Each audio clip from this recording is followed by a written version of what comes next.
Hello friends, আজ আমি তোমাদের জন্য নিয়ে এসেছি একটা ভেজ স্ন্যাক্স রেসিপি।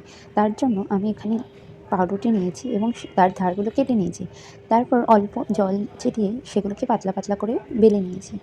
বেলা হয়ে যাওয়ার পর আমি তার উপরে অ্যাপ্লাই করে নিয়েছি মেয়োনিজ। এই রেসিপিটা কিন্তু বাচ্চা থেকে বড় সকলের পছন্দের একটি রেসিপি এবং খুব সহজেই আমরা এই জিনিসটা ঘরে বানিয়ে নিতে পারি। গেস্ট আসলে তুমি যদি এটা বানিয়ে দাও তাহলে কিন্তু দেখবে সকলের মন জয় করেই ফেলেছো। মেয়োনিজ দেওয়া ডান। তারপরে আমি এর ওপর দিয়ে হালকা করে ছড়িয়ে দিচ্ছি গোলমরিচ গুঁড়ো। আর তারপরে দিয়ে দেবো ছোটো ছোটো করে কেটে রাখা চিজ কিউব। চিজ কিউবগুলো দেওয়া হয়ে গেলে এর ওপরে দিয়ে দিলাম অল্প একটু মেয়োনিজ আর গোলমরিচ আর লবণ। তারপর সেগুলোকে গোল গোল করে তৈরি করে কর্নফ্লাওয়ার, চালের গুঁড়ো যে ব্যাটার আমি করে রেখেছিলাম আর অল্প নুন দিয়ে তাতে ডুবিয়ে গরম গরম তেলে ভেজে নিলেই কিন্তু রেডি আমাদের চিজ বল রেসিপি। তো তোমাদের কেমন লাগলো অবশ্যই কিন্তু জানিও। দেখা হচ্ছে পরের ভিডিওতে, ততক্ষণের জন্য টাটা।